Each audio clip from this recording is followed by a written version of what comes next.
Olá!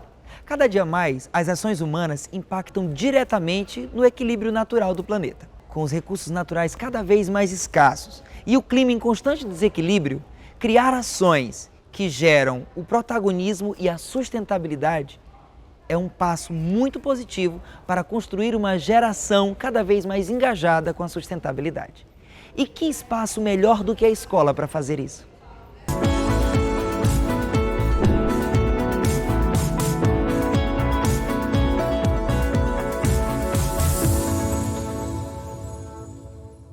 E para esse nosso bate-papo de hoje sobre sustentabilidade, eu gostaria de apresentar para vocês os nossos convidados e gostaria que vocês se apresentassem também, por favor. Olá, Kevson. Eu sou Viviane Vaz Pedro, sou coordenadora da Educação Ambiental na SEDUC, uma área recém-criada. Seja bem-vinda. Obrigada. Eu sou o Luiz, assistente técnico da Secretaria de Educação da SEDUC e trabalho também com Viviane na parte da educação ambiental. Muito obrigado, seja bem-vindo também. Olá, eu sou Ana Maria, professora do Centro Educa Mais, professora Margarida Pires, professora de Química. Olá, eu sou a Samara, eu sou aluna do Centro Educa Mais Margarida Pires Leal. Sejam todos bem-vindos, o nosso bate-papo hoje vai ser bem descontraído, né? Bem legal, falando sobre sustentabilidade, que é um tema que está, né, super em alta, sobretudo pelo que nós estamos vivendo no mundo, né? Mas vamos conversar com vocês primeiro. Quando nós estamos falando em sustentabilidade, estamos falando de quê especificamente? Nós estamos falando da retomada de uma ideia que começa lá na Rio 92, em que as sociedades são chamadas junto com o governo para pensar como vai ser o nosso futuro, repensando os padrões de desenvolvimento para que a gente tenha uma vida ética, com sustentabilidade que a gente fala, ética, ambiental, cultural, econômica, social e outros elementos de sustentabilidade, outros recortes que tragam direitos, pensando nas próximas gerações, no futuro, na garantia de futuro, onde a gente não se separe, acabe com esse paradigma de separação entre os seres humanos e a natureza e o meio onde eles vivem.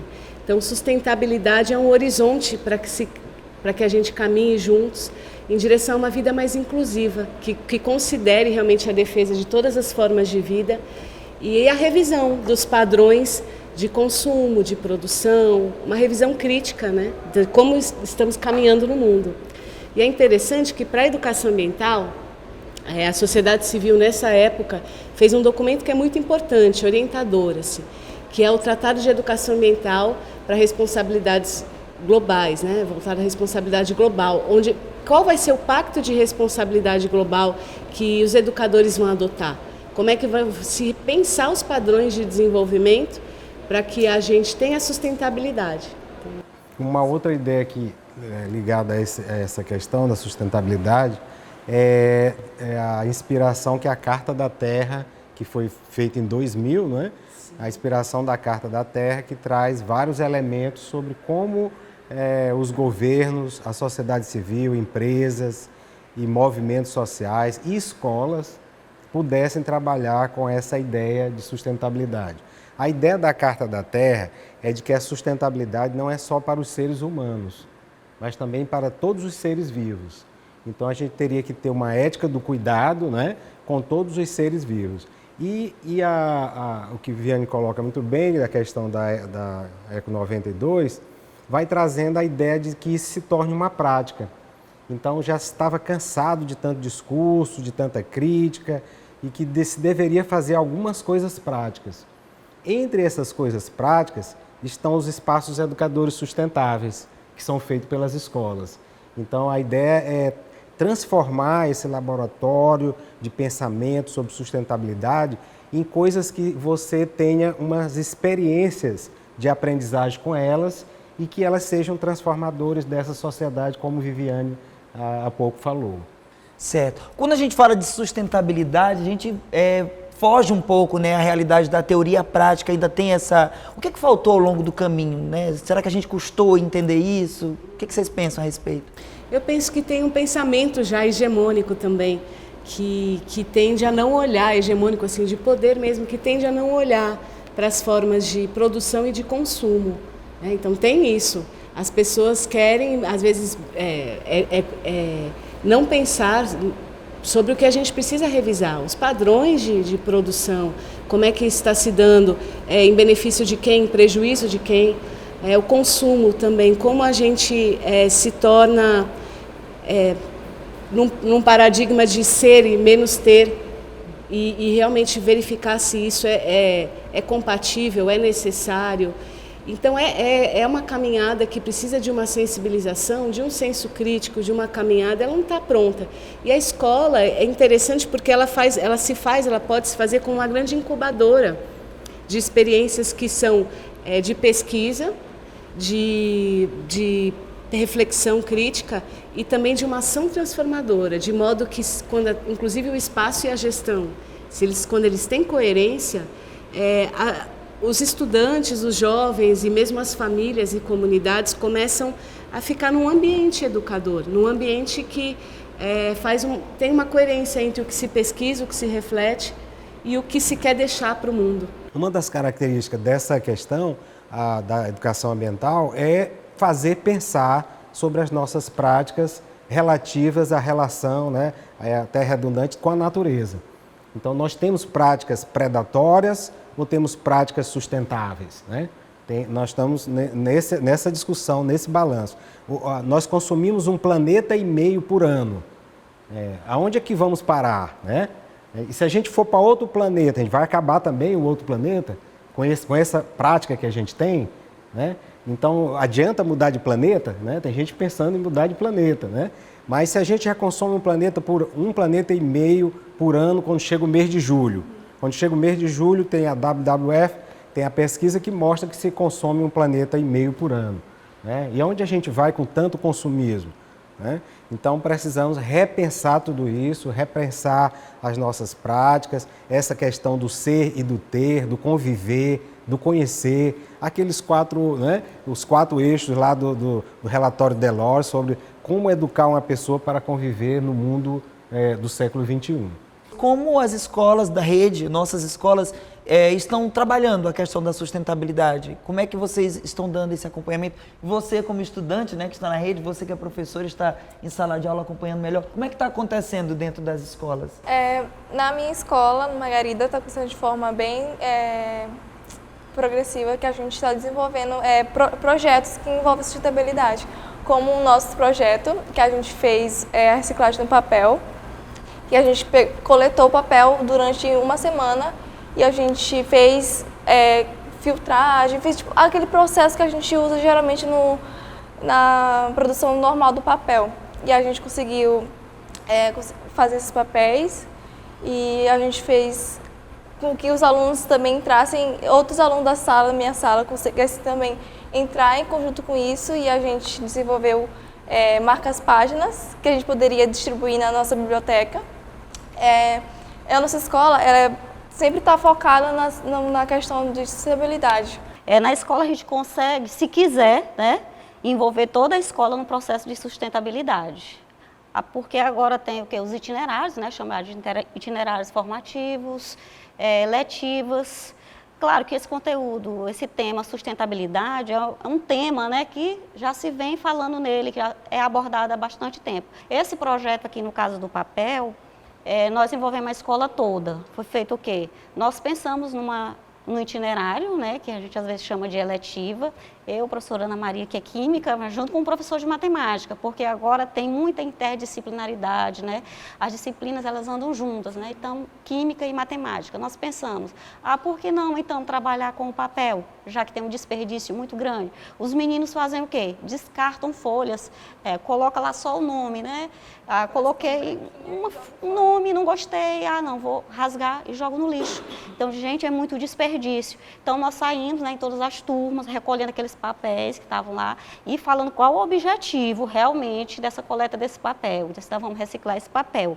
Até para ver se vocês têm uma consciência do que está sendo feito aqui na escola, né? Muito desperdício, não só de papel, mas de todo o material. Então, nós pegamos esse exemplo, tá? Que é para trazer para o aluno já, né? aquela vontade de cuidar mais do meio ambiente, entender o que é a sustentabilidade. Mas não só isso, tem a horta, né? As escolas também agora estão muito voltadas para essa horta. Também, trabalhar uma horta na escola também é um projeto sustentável. Nós fizemos o que mais na nossa escola? Levamos toda a comunidade também lá, os nossos alunos lá, vamos dizer assim, né? Até a praia, que foi um projeto que foi desenvolvido no primeiro semestre, para encerrar. Levamos ele para fazer aquela coleta também dos resíduos sólidos, plástico, muito isopor também, que jogam fora, canudinho também, eles foram até a praia. Então, sempre abordando esse tema de sustentabilidade, que eu acho bem relevante a gente focar nesse tema.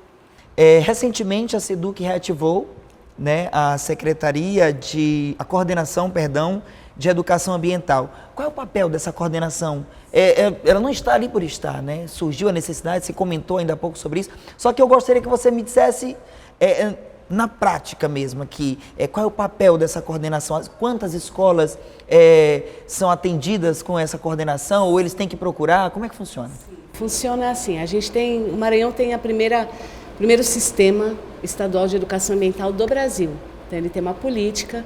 Essa política é gerida por um órgão gestor. Então, quando a gente fala em educação ambiental, todo mundo pensa primeiro em escola. Mas educação ambiental ela é gerida pela Secretaria de Estado de Meio Ambiente, a política estadual, e também pela de educação, em conjunto. A educação, ela trata da educação formal, essa que a gente faz na escola. E a Secretaria de Meio Ambiente, na educação ambiental, que tem que estar presente nas políticas de resíduos sólidos, bacias hidrográficas, unidades de conservação e por aí vai. Tem todo um conjunto. E tem um plano também estadual que é construído participativamente. Qual é a ideia agora? Que a gente tem um planejamento integrado e articulado a uma participação pública, inclusive, porque a educação ambiental ela tem um colegiado próprio, que chama CIEA, é a Comissão Interinstitucional de Educação Ambiental, formada por várias instituições mesmo da sociedade civil, de governo, todas as instituições afins de educação ambiental. Então, a nossa ideia é construir participativamente com a CIEA e também na escuta de escolas e estudantes um plano, um principal instrumento de planejamento e de gestão da SEDUC, que é o PPA, Plano Plurianual, PPA, que a gente possa construí-lo conjuntamente e de uma forma integrada, aproveitando realmente os materiais didáticos que estão sendo elaborados para os povos indígenas, como é que a gente dialoga com esses materiais e provoca para que venha o pensamento ambiental a partir de cada cultura, na educação profissional, como a gente olha para cada área que está sendo criada, né, para cada área de estudo e provoca uma reflexão socioambiental por ali. Então, isso, enfim, ajuda no planejamento e nessa integração. A atual reforma da educação, a reforma do ensino médio, ela tem 5 áreas de conhecimento, né? Ela tem aquelas 4 áreas acadêmicas tradicionais, né? A área da humana, a professora e a colega, a estudante sabe, a área de humana, a área de natureza, a área de matemática e a área das exatas, né? Linguagem. Ela continua com essas 4, né? Só que o ensino médio criou mais uma área técnica profissional. Então, ela tem 5 áreas. Mas elas não criaram uma área para esses temas contemporâneos, do tipo a educação ambiental, né? Então, com a coordenação, é o próprio Estado que está dando uma contrapartida a esse processo. Sim. Então, o Estado se arruma, se organiza, né, através desse sistema estadual que já tem no Maranhão, né? A política é do ano de 2010, o plano é do ano de 2018 e as diretrizes curriculares para a educação ambiental do Estado do Maranhão é do ano de 2019. Então, nós temos um sistema completo no Estado do Maranhão, né? Então, esse sistema completo ele tem uma força de criar uma área com temas afins e a educação ambiental para que isso se fortaleça lá na ponta, onde acontece, que são nas escolas, né? Agora, vamos falar ainda sobre a questão do papel, porque é muito interessante. Como foi que vocês desenvolveram esse trabalho? O que culminou esse trabalho de vocês, desse recolhimento desses papéis e fazer a reciclagem? Para desenvolver um projeto, a gente tem primeiro que trabalhar a parte teórica, né? Embora que a gente fale assim, o aluno, ele sente um pouco de cansaço com a parte teórica, né? Ele se sente cansado com tanta teoria, mas é necessário, né? E em escola a gente passa muito por isso. Eu, como professora de química, tenho que trabalhar muito a prática, né? E o papel também tem tudo a ver com a química, que ainda fala até das ligações de hidrogênio, que ninguém quer saber. Que ainda fala das ligações de hidrogênio. Então tem toda uma parte teórica aí, né? Porque que essas fibras são rompidas, como é que nós conseguimos, depois de deixar esse papel na água, né? Romper todas essas fibras, passar pelo liquidificador, como é que ele consegue fazer com que ele se torne um papel novamente. Então é importante passar para o estudante todas essas informações, né? Não só a prática, sem com que ele entenda qual o fundamento daquilo tudo. As orientações dos documentos de educação para o século XX não querem mais separação entre teoria e prática, né? Então, quando a gente pergunta de onde vem o papel, nós estamos formando competências críticas, né? Competências emancipatórias, né? De participação, de compreensão maior dos fenômenos, no caso, um fenômeno da natureza, um fenômeno social, um fenômeno linguístico, né? Então, a gente está ampliando a construção dessas competências lá, aquelas 10 competências gerais que estão lá, né? E que a gente acha que poderia ser bem melhor a forma de trabalhar com elas, né? Mas estão lá postas aquelas competências, 10, né? E precisam ser formadas não só de maneira técnica, né? Mas também de maneira prática. E ali já não faz aquela discussão assim, isso é teoria, isso é prática? Né? Mas integra teoria e prática, né? Quando você discute a coisa do ponto de vista prático, você já está trabalhando o conhecimento do ponto de vista de que ele integra prática e teoria, né? Mas a nossa formação antiga, tradicional, ela separava. A teoria é uma coisa, a prática é outra, né? O pensamento educacional do século XXI não é mais assim, né? Então, a teoria e prática elas estão o tempo todo juntos, se alimentando, se retroalimentando, né? E você desenvolvendo e formando aquela competência de acordo com aquele contexto, com aquela escola, o contexto institucional daquela escola, né? Então, lá, entre as competências gerais, tem lá formar para a sustentabilidade, direitos humanos, né? Está tudo lá previsto, mas como se faz isso sem conteúdo e sem prática, né? Como se faz isso sem aliar teoria e prática? Né? Vai ficar competências teóricas, vão ficar competências teóricas. Então é muito importante vocês terem essas vivências, né? Seja com o papel, né? Seja com o papel, com a horta. É muito bacana isso, porque aí nessa hora, e como é que a educação ambiental e a vivência dos alunos vai empurrando a escola, cada escola a perceber. Olha, eles têm interesse por aqui. Então tá, vamos trabalhar na história as relações de trabalho?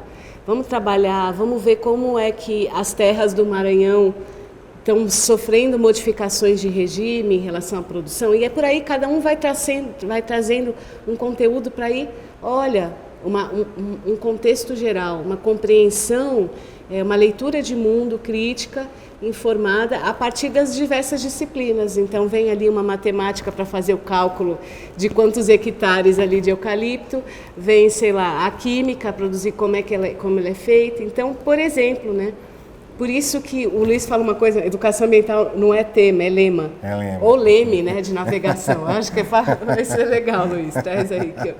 Então, não é uma disciplina, ao mesmo tempo, é um conteúdo que precisa estar permanentemente na escola, precisa ser trabalhado de forma sistemática, contínua, integrada. Não pode ser uma opção, né? É um direito e um dever do Estado oferecer, né? O Estado que eu digo aqui, o Estado, União, todos, né? Todos os entes federados, e o direito dos cidadãos, dos estudantes, ter acesso a esse conteúdo, né? Vale a pena estudar, né? E a SEDUC tem uns cursos lá no site, no Maranhão Profissionalizado, tem cursos que já foram gravados também, né? Tem cadernos no site da SEDUC, né? Sobre educação ambiental. Certo, o bate-papo está muito bom falando de sustentabilidade, ainda não acabamos, mas nós vamos para um rápido intervalo e a gente volta já, não sai daí.